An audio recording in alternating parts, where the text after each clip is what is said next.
It is always so heartbreaking to see somebody's hard work and effort be taken and twisted around by people who do not care about respecting source material, and we've seen that happen a lot with Dragon Quest. Akira Toriyama's work has been taken and changed around in order to appeal more to modern audiences, which is ridiculous. And now we're finding out the Dragon Quest VII Reimagined censors his original Asia design and replaces some of the subplots with new scenarios. I have a few different things to show off, but before I get into the topic, if you enjoy the content I create, check out the links in the description, join the community in my live streams, and consider supporting through Patreon or YouTube memberships. Now, we are not talking about very tiny tweaks or changes. We are talking about absolutely massive changes, which is why it's always so hard to talk about situations like this for me, because I want people's work to be respected. I would never want somebody's work to be taken and altered by somebody who thinks they know better when really they don't. And it all boils down to companies wanting to appeal more towards modern audiences. We know companies like Square Enix have internal ethics departments where basically these individuals who are combing through the work of developers look over these developers' shoulders and they tell them what they can and cannot create and what they can and cannot put in games and how they need to change their work, which is absolutely heartbreaking because that means that creative freedom is dead in the video game industry. But it says, and yet again, making unnecessary changes to one of their original classics, Square Enix's upcoming Dragon Quest VII Reimagined will not only Aisha wearing a censored version of her original Akira Toriyama designed outfit, but also cut some of its more irrelevant subplots in favor of brand new scenarios. I get that it's a reimagining, but I don't think that companies should really be doing this. If you are so offended or bothered by the old content, make new content. Hire people to create new stories. Hire people to create new worlds. It's because you know that most of the people in the video game industry are not talented and really have no creative bones in their bodies. So you go, well, we can sell this based on nostalgia, and these people only have to do a little bit of heavy lifting. So I guess this is the way that we should create content, like this is the path we should go down, and I completely disagree. It says originally released in 1997, Fragments of the Forgotten Past tells the tale of the hero, a young boy who, along with his friends Kiefer and Maribel, who thanks to a magical and mysterious time travel device discovered their own hometown, spend their days adventuring through their world's past, each of their good deeds ultimately serving to restore forgotten towns and their citizenship to reality. It is a game that a lot of people love. That's why they're reimagining it. And you'd think that they would want that to appeal to the audience they already had, but no. Of course, they want to make their game appeal to a new audience, a fresher audience, and apparently they don't really care about respecting the people who would have showed up to buy this, because we know this modern audience doesn't actually buy games.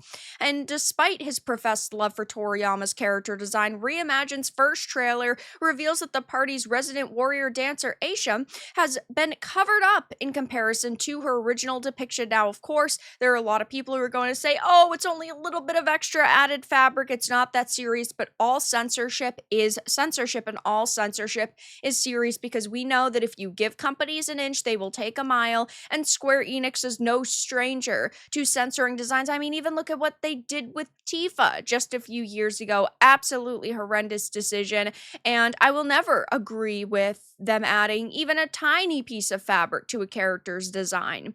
It says, and far from the only change, in a separate interview with Square Enix, Ichikawa confirmed his aforementioned plans to streamline the game's story. It is so sad that creatives now have to streamline stories and tone them down because there are people that either play games that are younger that they want to appeal to, who don't actually read books and can't comprehend complicated storylines. And so instead of actually making their titles appeal to smarter people in this world, they have to tone down their work so that idiots can understand it. And I know the easier it is to understand, the more marketable it is, and the more marketable it is, the more audience members you could potentially get into your title. But there has to be a point where these people say, enough is enough. I don't want this work to be butchered anymore. The reimagined elements of the narrative allude to improvements in the game's overall framework, which offers a much deeper and more compelling experience. In our effort to streamline the overall story progression and provide a more engaging narrative, we decided to cut subplots that have little or no direct relevance to the main scenario. Sometimes in a game or in a book or in a product in general, you're not always going to have subplots that directly tie into the main story. Sometimes they're just little side quests that these characters go on, and it shows their character and what they would do in that scenario so you can better understand their mentality going forward. Like, sometimes it's just as simple as a little bit of character development, and that's not a bad thing. This content should still be in the game, even if it doesn't directly affect the main story. Not everything has to be a very linear path. It says while some content has been removed, entirely new scenarios have also been introduced.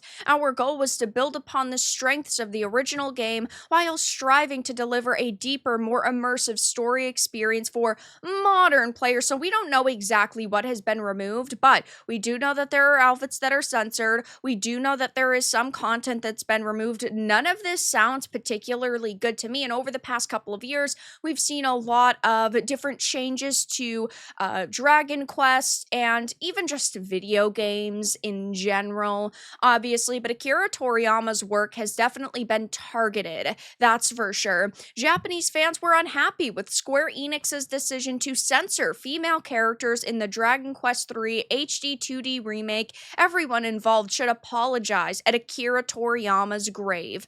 Like their Western counterparts, Japanese fans are furious over the discovery that Square Enix's upcoming Dragon Quest III HD 2D has censored legendary series artist Akira Toriyama's original female character designs. Of course, he created some very sexy female characters, right? He wasn't afraid to show a little bit of skin, but it seems that modern sensitive snowflakes cannot deal with women being extremely sexy and showing a lot of skin. And we also have this situation: Dragon Ball Sparking Zero English localizers rewrite Akira Toriyama's original manga script, insert Zoomer lingo into it, which is insane.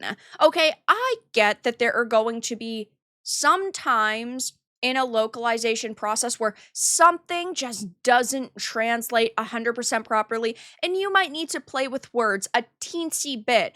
But the fact that they are not trying to respect the essence of the story and the essence of the writing is so insulting, and I believe all of these people should be fired from their jobs, because you don't deserve to have a job if you suck at it, and these people clearly suck at it. They don't care about respecting this material, and it is so infuriating. And again, you might think to yourself, oh, it's really not that serious, but all of these situations are serious because these people believe that they can infect the video game industry and then change culture. Video games are absolutely massive. Over half of the worldwide population plays video games, and that's why we see so many activists targeting it, and that's why we see so many Anita Sarkeesian, Brianna Wu, Zoe Quinns, and Sweet Baby Inks trying to get into this industry, because they know that if you are having fun while you're consuming a product, you are going to play more of those products. And then if they create more of those products, the more their propaganda is shoved in your face. These people do not care about our medium, and that's why we need to call them out at all opportunities possible. And now with Dragon Quest, it seems that another legendary game is falling victim to censorship, because not only are there female character designs being changed, but there are even some subplots being replaced with, quote, new scenarios. And I'll definitely be covering this more in the future once we have a little bit more information. But right now, this is a major red flag. And if you were excited for this, just pay close attention to this title, because we already know that there are a lot of problems with it. But that's all that I really had to discuss in this video. Let everyone know your thoughts in the comments below. If you found this important and informative, make sure to give it a like, and if you didn't, give it a dislike. I appreciate your support either way, but I'll talk to you all again in the next video really soon.